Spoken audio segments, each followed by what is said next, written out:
तर बीडच्या मस्साजोगचे सरपंच संतोष देशमुख हत्या प्रकरणी नवनवीन खुलासे समोर येत आहेत। आता संतोष देशमुखांशी संबंध जोडण्यात आलेल्या महिलेची हत्या करण्यात आल्याची धक्कादायक घटना घडली। या हत्या प्रकरणातील एका आरोपीला पोलिसांनी ताब्यात घेतलंय। तर या प्रकरणातील मुख्य आरोपी फरार आहे। कळंब पोलीस ठाण्यामध्ये पहाटे 5 वाजता 2 आरोपींविरोधात हत्येचा गुन्हा दाखल करण्यात आलाय। संतोष देशमुख हत्या प्रकरणाशी काही संबंध आहे का याचाही पोलीस तपास करणार आहेत।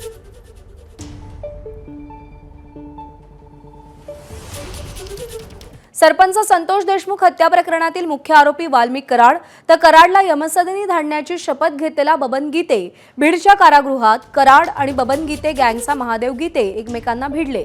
मात्र नेमकी कोणी कोणाला मारहाण केली याबाबत अजूनही सस्पेन्स कायम आहे, कारण महादेव गीतेनं वाल्मिक कराड आणि सुदर्शन घुलेला मारहाण केल्याचा दावा भाजप आमदार सुरेश धस यांनी केला, तर दुसरीकडे वाल्मिक कराडनंच मारहाण केल्याचा दावा महादेव गीतेनं केलाय। दरम्यान या मारहाणीच्या घटनेनंतर महादेव गीतेसह चौघांना संभाजीनगरच्या हर्सुल कारागृहात हलवण्यात आलंय।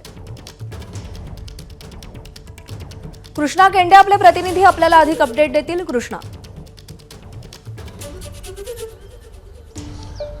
या सगळ्यामध्ये जेल प्रशासनानं एक पत्रक काढलेलं होतं प्रज्ञा, आणि त्यामध्ये त्यांनी म्हटलं होतं की वाल्मिक कराड किंवा सुदर्शन घुलेला मारहाण झालेली नाही। त्यांनी 2 व्यक्तींची नावं या ठिकाणी दिली होती। मात्र सुरेश धसांनी यामध्ये आरोप केलेला होता की या दोघांमध्येच मारहाण झाली। अंजली दमाने देखील अशा पद्धतीचं ट्विट या ठिकाणी केलेलं होतं। मात्र एक प्रश्न यामध्ये उपस्थित होतोय, जर जेल प्रशासन असं म्हणतंय की या टोळीचा आणि त्या टोळीचा काही संबंध नाही, तर मग यामधील जो महादेव गीते नावाचा आरोपी आहे त्याला आणि त्याच्या 3 साथीदाराला या ठिकाणी हर्सुल कारागृहामध्ये का हलवलं?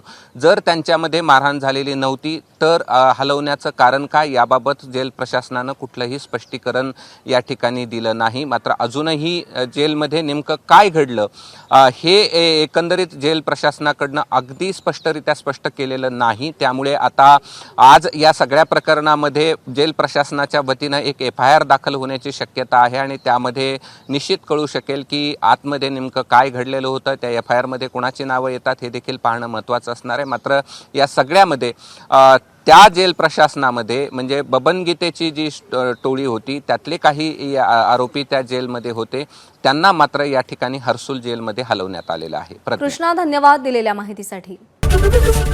ABP माझा, उघडा डोळे बघा नीट।